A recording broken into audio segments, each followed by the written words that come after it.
एक राजा को तोतों से बहुत प्यार था।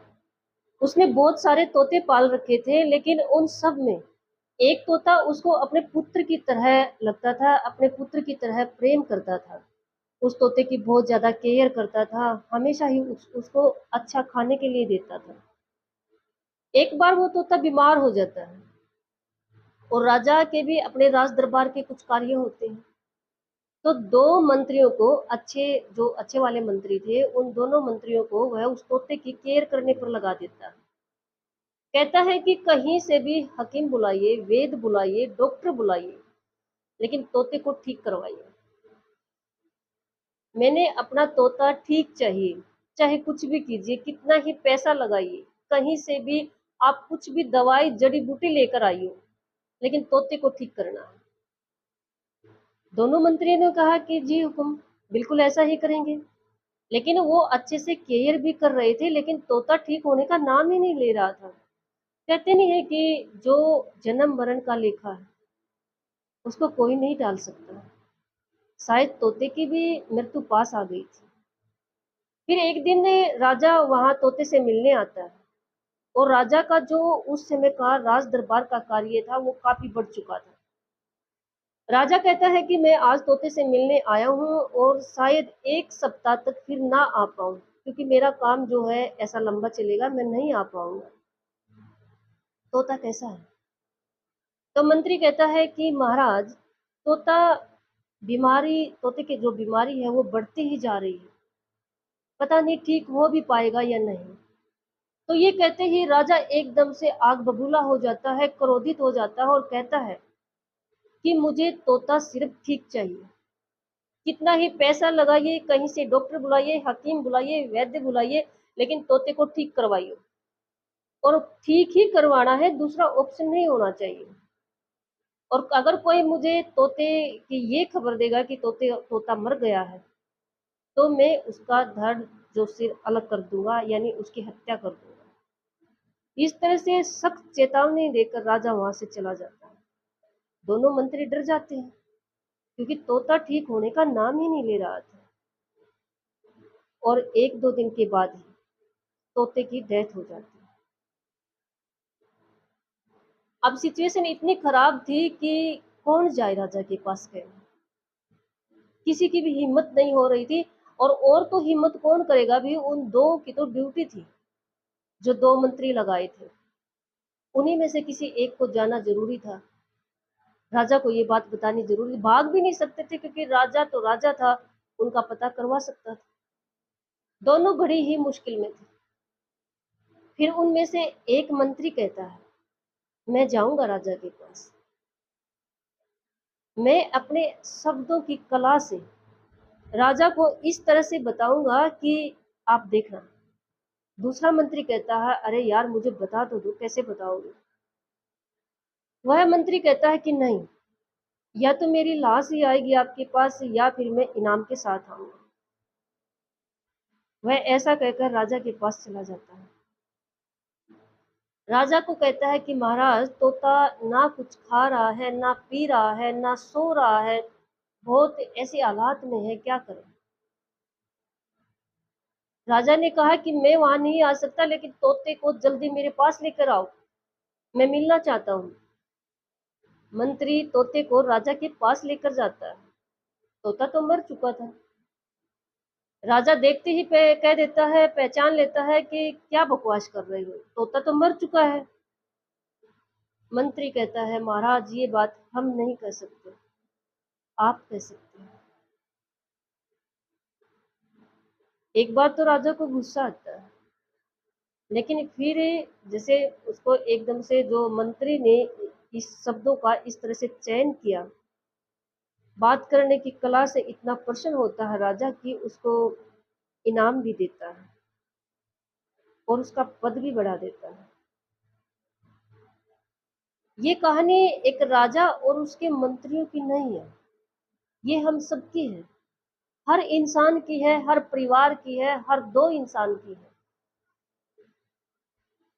कई बार हमें जो बोलने की हमारी कला होती है ना, उसमें बहुत कमजोर होते हैं, जो मन में आता है कह देते हैं।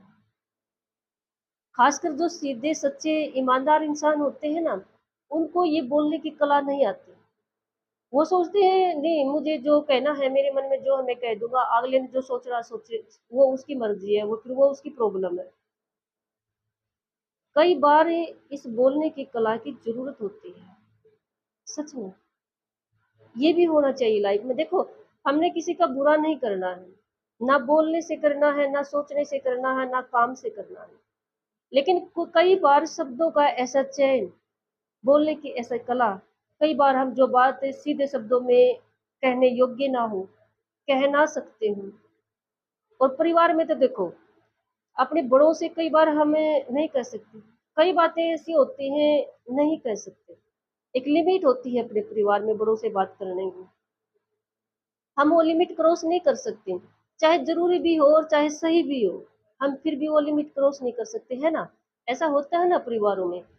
लेकिन अगर हम बोलने की कला के हिसाब से, शब्दों के चयन के हिसाब से, जैसे मैंने आपको ये स्टोरी सुनाई, इस तरह से हम अपनी बात रख सकते हैं। हम अपनी बात मतलब समझा सकते हैं। एक छोटी-सी बात है, हम महाभारत के एक किस्से से भी सीख सकते हैं।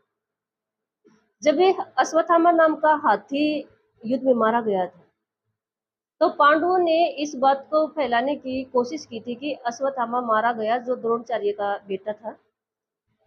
तो सबको पता था जो युधिष्ठिर है वो झूठ नहीं बोलता और द्रोणाचार्य युधिष्ठिर से ज़रूर पूछेगा।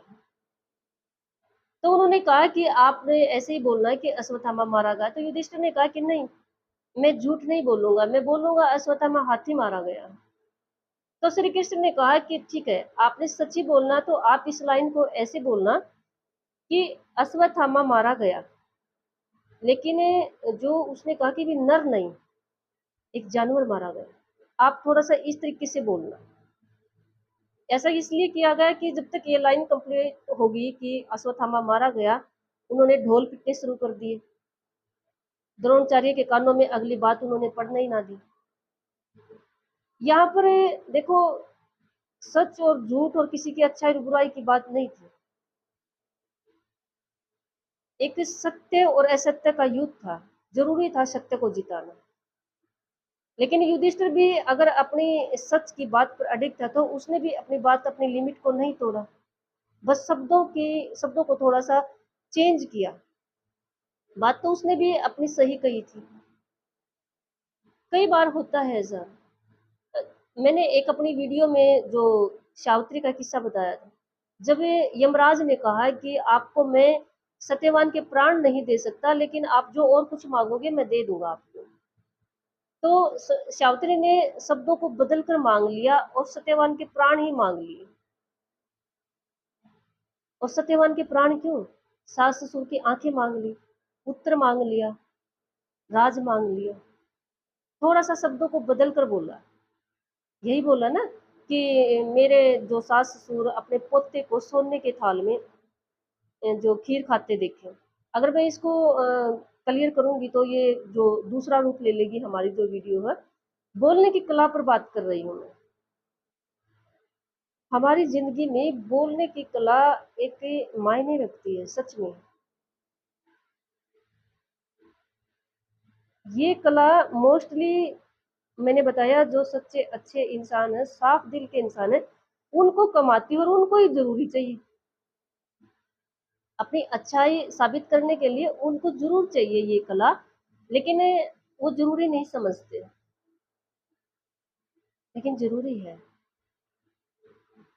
किसी का बुरा नहीं होता इस कला से, बल्कि अपनी बात को स्पष्ट करना ये कला सिखाती है।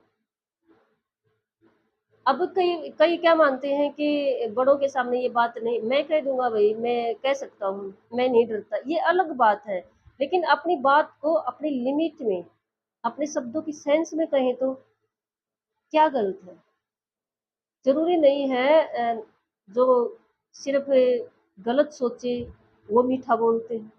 और मीठा बोलना अलग बात है, जो हम अपने थोड़ा-सा देहाती में लेते हैं ना कि ज़्यादा मीठा बोलने की ज़रूरत नहीं है, किसी का बुरा मत करो।